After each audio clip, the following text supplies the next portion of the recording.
Hey everyone, this is Ismay, musician, host, and creator of Finding Lucinda.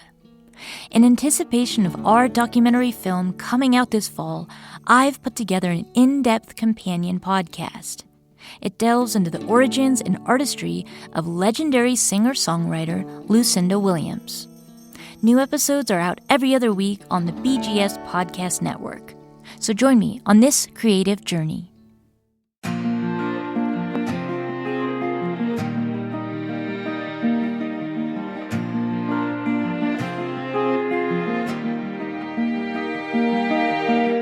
Welcome to Basic Folk, where we have honest conversations with folk musicians on the bluegrass situation. It's Cindy, and guess who is here?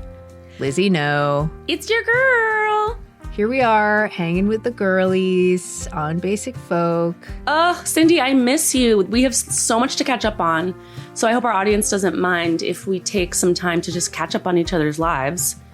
I was with two incredible Basic Folk alumni last night, having the time of my life. Laughing, crying, clapping, the whole nine. It was my first time seeing a show at the Bluebird Cafe in Tennessee, the legendary Nashville music venue. And it was a writer's round hosted by the Irish singer-songwriter Pat Byrne, who I did not know, but I am now a big fan of. He lives in Austin. Really cool songs, really great voice, cool presence. And his special guests were Jamie Harris and Brian Dunn. And Brian had a new song out at midnight, so there were new songs being shared. There were stories being shared. Just like three great singer-songwriters in the round. It really reminded me why I moved to Nashville, because like that is what this city brings out, you know, the great songwriters. And what's good with you? You are, by my count, 1 month out from being a mom. At the time of this recording, yes. However, when this recording is released, it will have happened. Oh my gosh, how are you feeling? How's Elizabeth feeling? Everyone's feeling great. We just got a nursery chair delivered today. Is it comfy?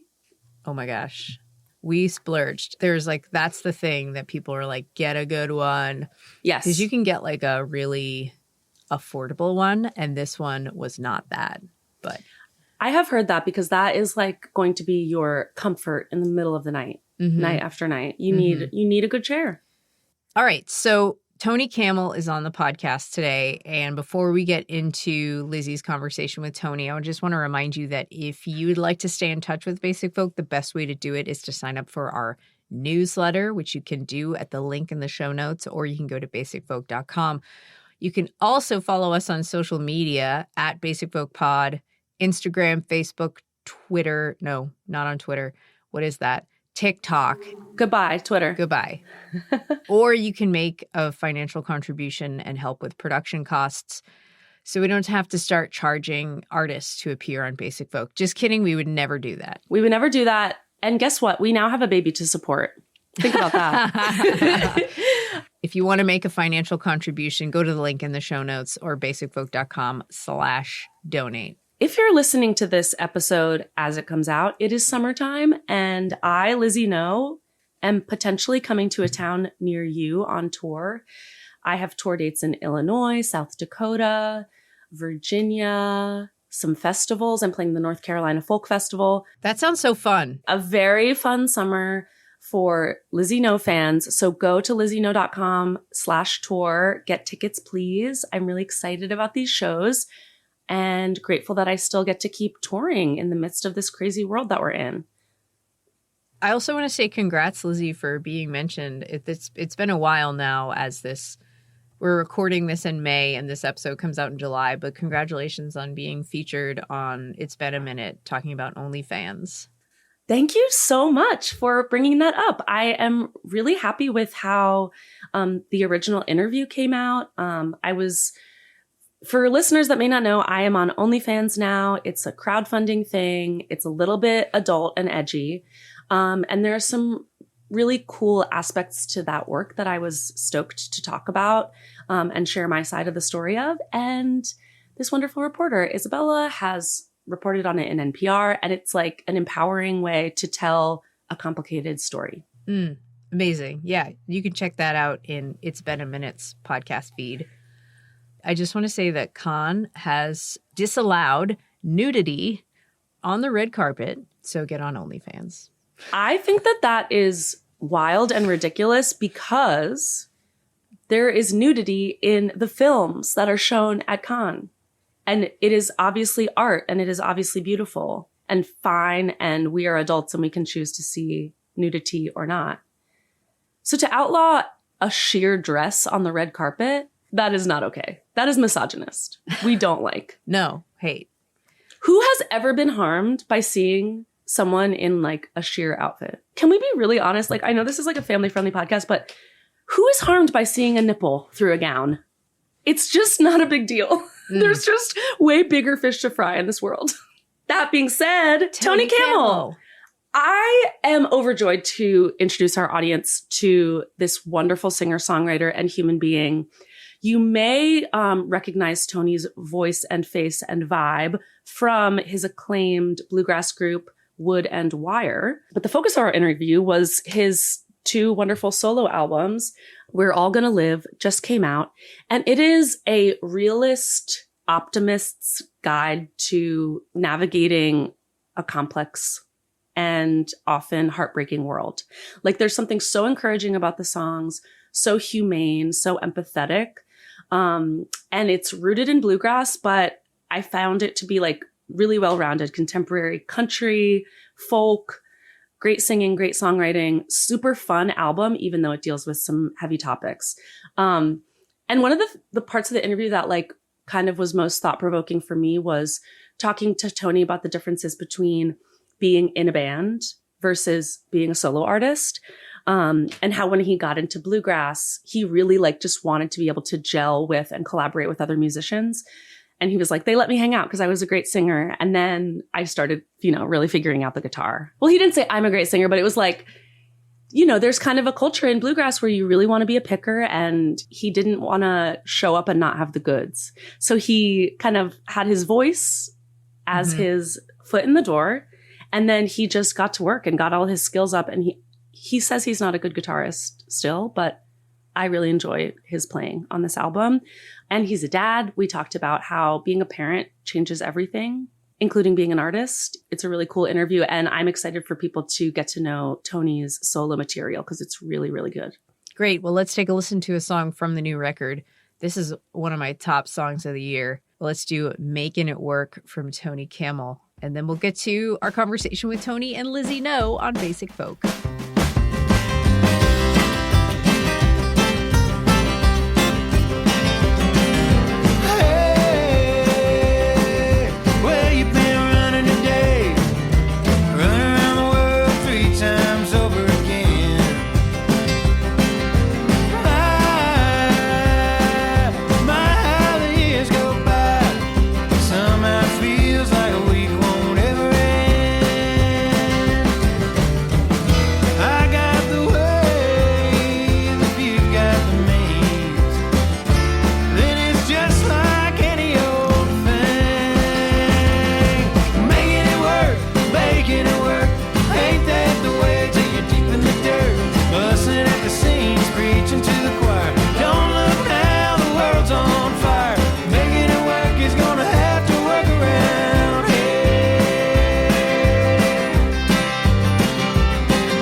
Tony Kamel, thank you so much for making the time to be on Basic Folk. We are fans and very excited to have you. My first question to you is, why do you write songs, and then why perform them? First of all, thanks for having me. I'm a fan as well, and I'm honored to be here. Oh, thank you. I I don't know why I write songs. I kind of write songs, I feel like, because I have to, sort of. It's as a form of emotional and artistic expression. I don't write a lot of songs. I'm not one of those people that writes songs every day or even every week. I go months without writing anything. And I think any songwriting book will tell you should write something every day, and I just don't do that. But I do when I feel like I have something I want to write about or I should write about. And sometimes I don't even really like writing songs. Can be a struggle, or it's like I fight against my own weird insecurities or something. I don't really know how to explain it. But part of the why, frankly, is the answer to the next question. I write songs because I want to perform them, and I like to perform for people. I just do. I love performing. I love being in front of crowds and expressing myself that way. Ultimately, to me, that's sort of the ultimate part of this whole thing is playing shows. Have you always been a performer? Did you ever have stage fright? Were you born a ham? I might have been born a little bit of a ham, but at some point, as I was growing up, I definitely developed stage fright. And I didn't really get on stage until later in life. And in the beginning of me performing music, I was definitely had really bad performance anxiety. And eventually I got over it. But I think it's because I wanted everything to be perfect. And I would fall apart at any little mistake. And I haven't played a single show since that time where I haven't made some kind of mistake. So I make mistakes every single night. And it's actually usually the more often I've performed a song and the better I know it, the more likely I am to forget the very important bridge lyric that people came to the show to see. Every single time. Every single time. That's going to be the one. Even when I know it's coming, I still mess it up. That is the Zen cycle of being a performer. Okay, when and where did you first hear the call to bluegrass, and how did you answer? I got into bluegrass late. I grew up in Houston, Texas, and not exactly a bluegrass mecca. But as I was growing up, I got into folk music of old folk music like Townes Van Zandt, Texas artists that are sort of legendary in that way, and even Willie Nelson. And that's kind of where I found the songwriting side of it. But then in high school, jam bands were a really big thing too. Fish, String Cheese Incident, all the typical ones from the late 90s, early 2000s. They played bluegrass songs in their sets. Even though I wasn't a big jam band head or a big Fish head, they played bluegrass songs in their sets, and those kind of spoke to me. And then when I got to college at University of Texas, I worked backwards. They have a big media fine arts library with tons of music. And so I check out old Newport folk recordings, and I got old recordings of Earl Scruggs and Ralph Stanley, and eventually Doc Watson is what hooked me in to try to learn how to flat pick. So you were getting CDs and putting them on a computer? Correct. Yeah. While I was studying, I'd dump CDs on my hard drive and then listen to them later. I did the same. And in high school, I thought I was like getting away with something illegal. And maybe I was. I was like, I now own the entire Led Zeppelin catalog. Yep. So what was your first instrument? And how did it come into your life? Was it given? Did you choose it? My mom had an old classical guitar in a closet, and I found it. It had a few strings on it, and I would mess around with it. I was probably 11 or 12. And I still have that guitar. I play it every day, almost. It sits on my couch, super accessible, something I can grab anytime. But I was, wanted to learn. I was like into Frank Zappa and Led Zeppelin and Ozzy Osbourne. So for my 13th birthday, I got an electric guitar. And that was when I really started to dig in. Oh, did you ever take lessons, or are you self-taught? I'm self-taught, but I wish I had taken some lessons early on. I was just so stubborn that I didn't like to be told what to do. I still don't, and I still fight against that. But I wish I had stuck with piano lessons. I took a few piano lessons when I was young, and I quit them so quickly, and I regret that. What's your relationship like with practicing, even like teachers aside? I go through bouts where I over practice, I think sometimes. I like to practice, and bluegrass is what taught me to practice because I could always sing. And here in Austin, where I live, there's some excellent bluegrass players. When I started to get into the scene, I couldn't really play, but I could sing. So I was allowed to be I was welcomed into the sort of, I don't know, higher level picking circles because I could sing. But I wanted to be able to pick too. So I started practicing real hard. And then my old band, Wood and Wire, we formed before I was very good at playing guitar. I still am not that great of a flat picker, but during that time I couldn't do any of it. So I had to catch up. And so it's the old adage, you surround yourself with people who are way better than you. And that's what I did. So I practiced really hard. And now I like to practice. And sometimes I get into these weird little cycles where I'm doing stuff that I'll probably never play on stage, but it's good exercise. Mm-hmm. Well, you've led me into what was going to be my next question. How did the band Wood and Wire come together? Essentially, we met here in Austin through the music scene. That's the most simple way to put it. But there was a Monday night bluegrass night at a place called Flipnotics Coffee where the players in town it was a jam in a sense. It wasn't an open jam. It was like a performance jam. Like there was a mic in the middle. I think it's kind of like what they do at Mona's, probably similar, where they put together a band and then they perform traditional songs. And it doesn't matter who the people are, as long as they know the formulas, they can do it. So that's where I met the guys in Wood and Wire. And then eventually I went to the Old Settlers Bluegrass Festival where I got to know them better. Or Old Settlers Music Festival, I should say. Yeah. I know those folks, nice people. Yeah.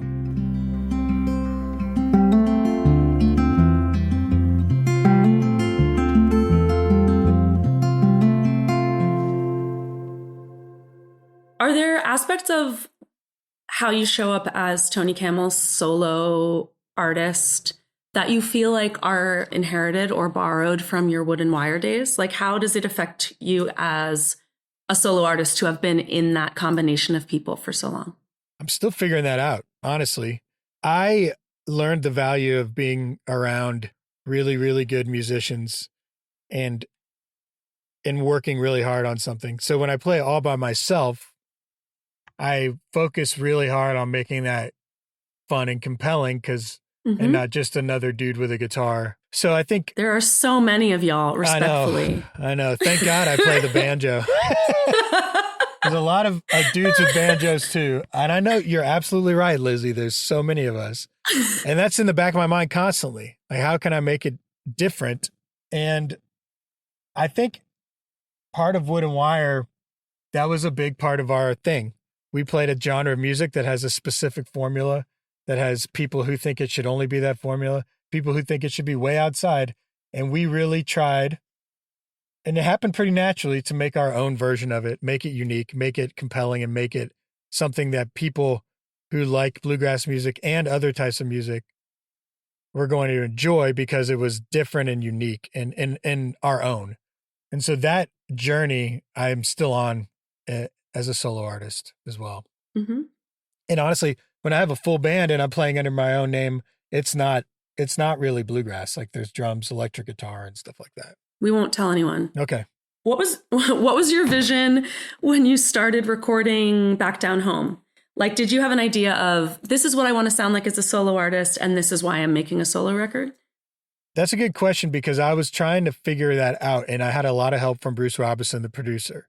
Mm-hmm. And we basically went into that studio, the bunker. It's an all analog studio, and a few of the musicians that were in there with me I knew really well, and a few of them I'd never met. And I never really worked that way for something I was so dedicated to.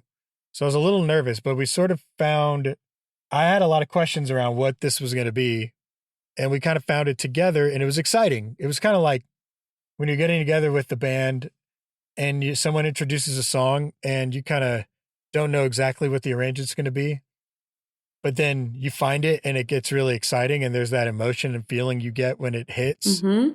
That's what we were chasing in that session. And we were trying to find that and then ride that wave while we had it. And yeah, it's all live. I didn't re-sing anything. And a lot of the people, everybody was in the same room for that one. We did overdubs and stuff, but my vision for that was just to make something cool And I think we accomplished that, but it was definitely different than I had in my head in the beginning than it was at the end. Yeah, it's a cool record, and I've noticed on both of your solo records there are a lot of like very tactile moments and snatches of conversation that remind you that what you're listening to is a recording of particular people playing particular instruments in a particular space. So why is it important to you to include whatever improvisation, specificity, spoken word, little, I don't even know what to call it, but you know what I'm talking about, those little Sure. like situational details that you could edit out, but it seems like you very intentionally keep certain ones in. I call them peeks behind the curtain. There you go. I like that stuff. You know, I included it because I like that stuff. It's my preference. It's my taste. Mm-hmm. And as I said earlier, I don't really like being told what to do. And that's not a huge part of my personality. But when I was becoming a musician or trying to figure out who I was, I found peace and everything in that journey and just doing the stuff that I like. And I like that kind of stuff. I like spoken word, weird stuff like that, peeks behind the curtain that give you little moments that show that these are human beings in a room playing music Mm-hmm. or something that someone thought of. For example, like a spoken word example, I listened to y'all's episode with Carolyn Kendrick, and there's a bunch of spoken word on that record, and it's really unique and weird. And I think that's what makes it cool. And there was a lot of thought put into it. I think it just shows intention, and I like that. Mm-hmm. You know, and I think we're coming up to a time where that feels more important to people. I have a theory on like, you know, the romanticism of things you can touch and see and feel, like in audio recordings even. And like when you think of what was that big Doechii single that blew up last year? Like you don't see hopefully we're about to enter a new era of rap skits and voicemails and souvenirs of real people. I agree. Rap skits are such a long, awesome tradition that I'd like to see more of, you know, and maybe even integrated into other genres. You know, I think it's sort of a hip hop tradition that's a lot of fun. Growing up in Houston, you know, hip hop music was a thing. I wasn't a huge hip hop fan, but I definitely had a fair dose of it. But I just feel like people are looking for more interesting things. You can't just put out the music anymore, maybe. And maybe that's frustrating. Maybe that's a thing that can be annoying as an artist, but if you like to make stuff, then just make stuff and make more of it, I guess. You know, that's the way I look Period. at it. Yeah. Period. Make things. Yeah. Oh, yeah. I don't want to forget to ask you about this question about Amen. So the opening track of your first album, it's a big swing because Amen is like, that's what we all say when we agree. And you're asking some big questions with irreverence. So I guess, do you have a spiritual practice? And are you bringing humor to your, like, why is humor important in terms of asking the big questions about life and death? I don't have a specific spiritual practice, but I think that, I mean, I do, you know, I do yoga and stuff. So I do feel connected to something, I guess. And that's not just because of the yoga, but just by feeling small and feeling, in a sense, you know, experimenting with certain, I mean, you know, like a lot of people have started doing, with psychedelics and things like that. I definitely feel small and insignificant, and that makes me feel connected to something in a weird way, connected to something that I can't control. And it is very cheesy and cliche but it's true that I think it's a little bit, I think we're too small to say that there's nothing, you know, out there, maybe. We just don't know. So I guess that's the best way I can answer the spiritual question. I've never really been asked that, and I still don't really know the answer to it. But I don't practice a specific religion or anything like that. I grew up Catholic, and I feel connected somewhat to Catholicism just because that's how I grew up and everything, but not really. You know, I'm not a practicing Catholic at all. And humor, to me, I mean, I think it's, again, another sort of cliche and obvious thing. It's just, as someone who's been through a lot of difficult things, and had it really easy in a lot of ways too. I think humor is just something that exists in just about not every situation, but you can find light and humor and in places after you fully felt the darkness, if it's a tough situation. You know what I mean? I think that humor can be really good thing if you haven't blocked out the difficult part of whatever the situation may be. And yes, I'm always trying to find humorous ways to express certain things. But I don't want to make them too obvious. You know, they're more like little Easter eggs.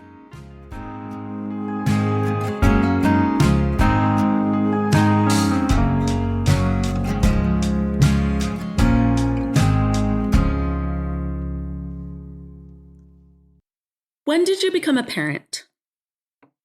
4 years ago next week. Congratulations. Thank you. Yeah, it's been great. I love it. How does being a father change who you are when you're out in the world playing music? Just makes me miss home a lot more than I already did, especially when your kid is young. If you're gone for too long, it feels way longer to them than it does to you, even when it's a long time. So everything's bigger in their world. You know, 2 days feels like a long time to them. You know, you may remember being a kid and being like thinking about how long it's going to be until school's out or something. You know, everything feels long. So that's kind of constantly in the back of my mind, is just if I'm traveling, and not just her, like I want to be home to be with my wife as well, and keep nurturing this little world that we've all built together. And it's the question is more like, how hasn't it changed who I am in the world? And I hate to be too obvious about it because everyone says it, but it is true. It's every little perspective is just slightly different now. Do you sing with your daughter a lot? She's getting there. She sings in tune. I kind of can't believe it. When she was not even a year and a half old and or she was even younger than that, like she could hum the melody to Twinkle, Twinkle, Little Star in tune. And it was it's sort of inside of her. And I think a lot of kids that age, before they can even speak. I was that way. I was singing first. I think it's genetic. Tell me about the writing and arranging of Father and a Daughter.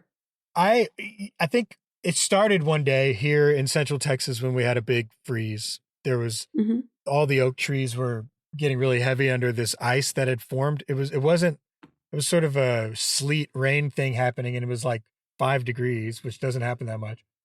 So all the limbs were weighing down and breaking and falling to the ground from really high up. It sounded like shotguns and bombs going off. But my daughter and I were in our backyard, and she just wanted to be outside. She didn't care how cold it was. Kids love to be outside.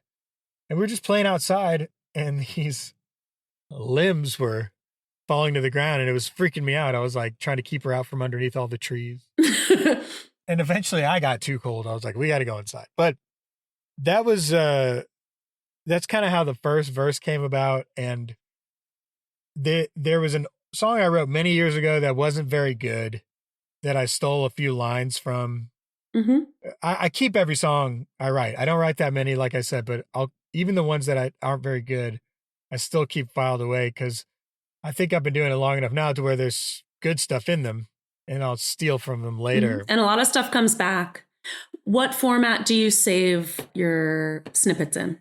A really horrible, unorganized hodgepodge of voice memos and Google Docs, and then a couple of notebooks full of scribbles that don't make any sense. I'm the most I am not organized in my creative process at all. I don't even know what it is. It's a mess. But when something strikes me, I try to strike back and go with it as hard as I can, you know, because I'm not real scheduled. Although I've had to be more so since I've had a family. That is one thing I've got a little better about, is trying to do more, even if I don't feel like it, because I've a lot less time. Yeah. And it's like, I don't really believe there's one better or worse way. I think the capitalist Protestant work ethic makes a lot of people think they need to get up every day at 6 and do it. And it's like, if your life demands that, then do that. But I think there are a lot of us for whom we naturally move on different cycles, and there's nothing wrong with that. No, I think there should be more books written about that style. Yeah. Because I don't read songwriting books. I've read a few. I'm not against it by any means, but the few that I've read, I'm like, well, shit, I'm not doing any of this stuff. Does that mean my songs suck? And I don't think they do. No. And also, like, by the way, I've gotten plenty of good tips out of those about, clearing your head, ways to clear your head of stuff and everything. Sure. But the one of the consistent themes I've seen is like, yeah, you got to write something every day. You got to put something pen to paper every day. And I don't think that's correct. I don't think that's the only right way to do it. So I agree with you completely. I think if you're a songwriter, you're going to write songs. And if you need advice, it should just be about how to get out of your own way, get organized, edit. Like, I do think there is some of it. There's a lot of it that's just hard work, but you can't teach someone to want to write songs. For sure. You have to be obsessed with it. That's only one woman's belief, but I think you have to need to do it. I think you can teach people to do it. I don't think you can teach people to do it well, Right. I think that I agree with you. You kind of have to be obsessed with it. I'm obsessed with it in a sense. I don't even like doing it sometimes. And I hate to say that, Right. Who does? It's still a job. It's like something you have to do to get something out in the world. Yeah. And it's very satisfying though. And I've learned a lot from it because when something does work out and it's something I enjoy and can get behind and am proud of, it feels really satisfying. Feels like I worked hard,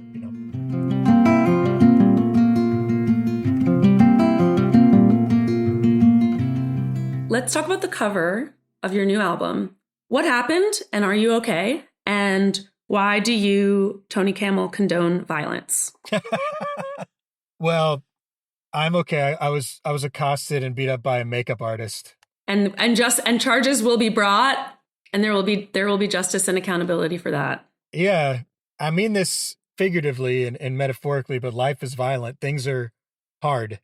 And there's a quote that cover represents, which for those of you who haven't seen it and are listening, it's a picture of me who beat up with bloody lip, bloody nose, but I have a smile on my face. And that comes from my grandmother. My grandmother and I were really close, and our family went through some really tough times when my dad got sick and passed away, and then some other stuff happened.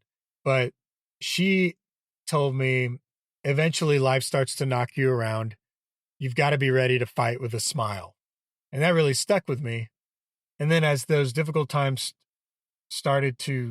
continued, I noticed when she wasn't breaking down and she was consoling us, she'd have this little smile on her face. And then that quote would come back in my head. Then she passed away. And so that just always stuck with me. And as I was writing these songs, I noticed a lot of them were about little difficult times in life. And I wanted to express them in a positive light. It's supposed to be an uplifting record. And the idea is when you get into those difficult situations, you're not supposed to run from the darkness and run from the fight. You feel all that as much as you can. And then when a light starts to appear, then you walk towards the light.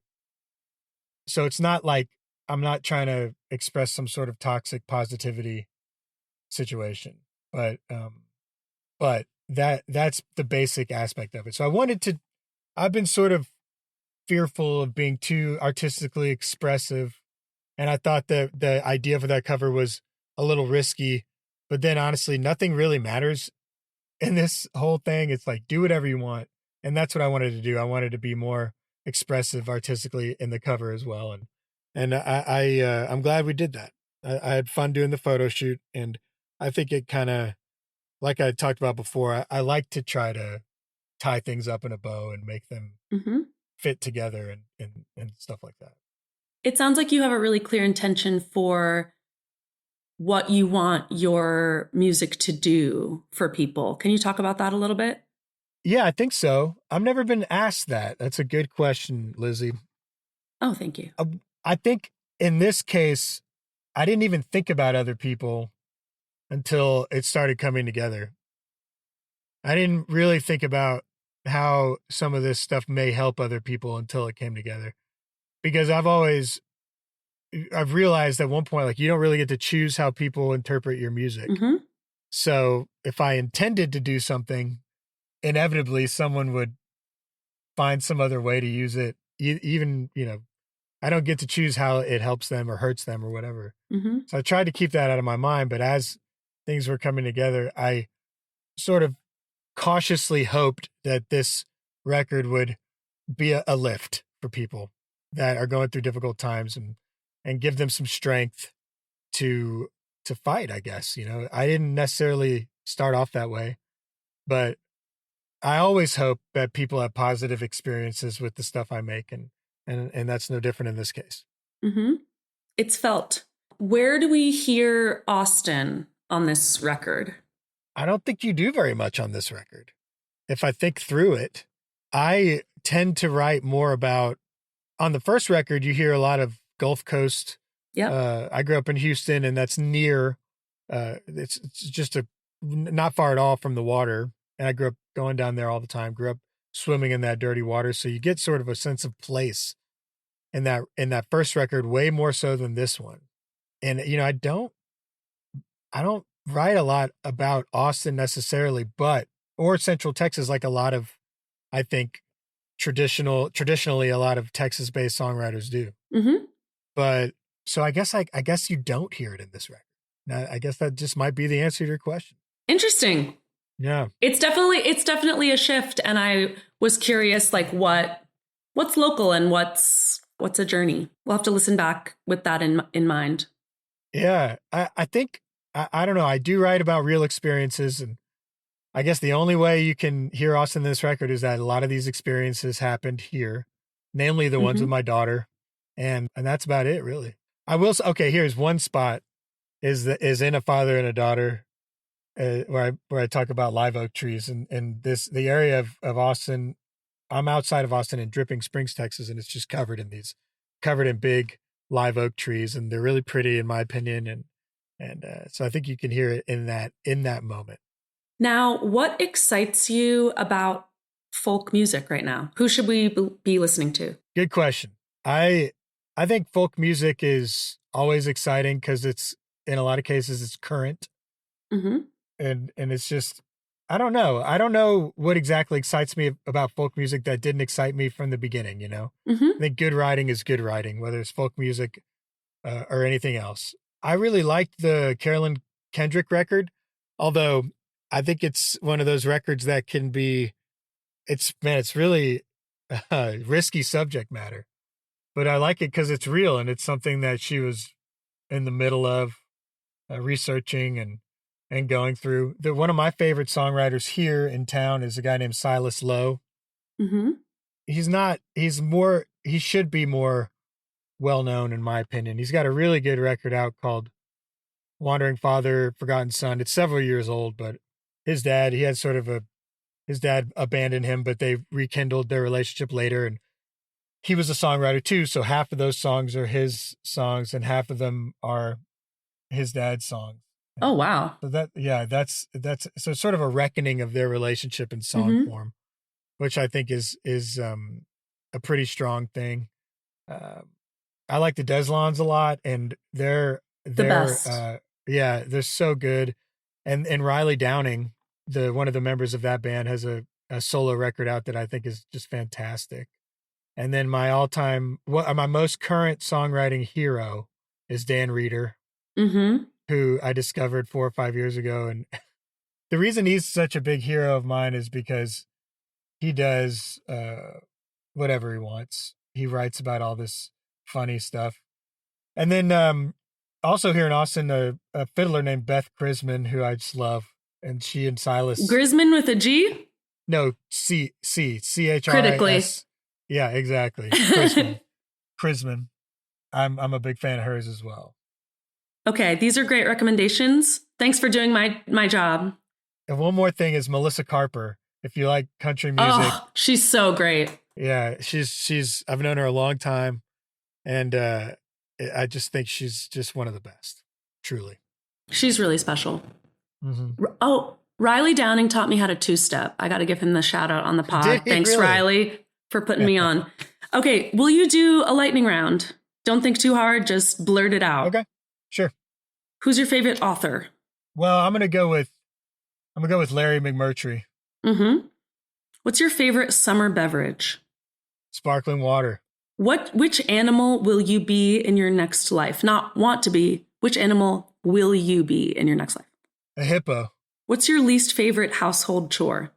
Changing diapers. Rough. Mm-hmm. God bless. What's one instrument you wish you knew how to play? Piano. Are there any instruments or sounds you will never hear on a Tony Kamel record? Nope. If you could be Olympic level proficient at any sport, what would it be? Golf. What's the perfect age to be? 40. And finally, what is one song you wish you had written? I wish I had written... Man, that's the hardest question you asked me in this lightning round for sure. Well, we got you warmed up. You warmed up with the easy beverage thing. Yeah. Golf. Yeah. I'm going to go Everybody Hurts by R.E.M. I don't know why. I've just been liking that song lately. It's a perfect song. It's a good one. Recording here in Georgia. This was a great interview. Thank you so much for talking with me. Everybody go get We're All Gonna Live. It's a beautiful, beautiful album with a real get up and go vibe. Thanks, Lizzie. I'm a big fan and I really enjoyed meeting you. And thanks so much to Bluegrass Situation. The Basic Folk podcast is awesome. Thank you so much. This episode of Basic Folk was produced by Anthony Cabrera. Dietrich Strauss composes our music. Basic Folk is a production of the Bluegrass Situation. You can find all of our episodes there. You can check us out on basicfolk.com, folkalley.com, or Folk Alley's mobile app. You can also search for Basic Folk on SiriusXM's app, or you can listen wherever you get your shows. Send this episode to your crush, you coward. All right. We love you. We love you. We'll talk to you next time. Bye. Bye.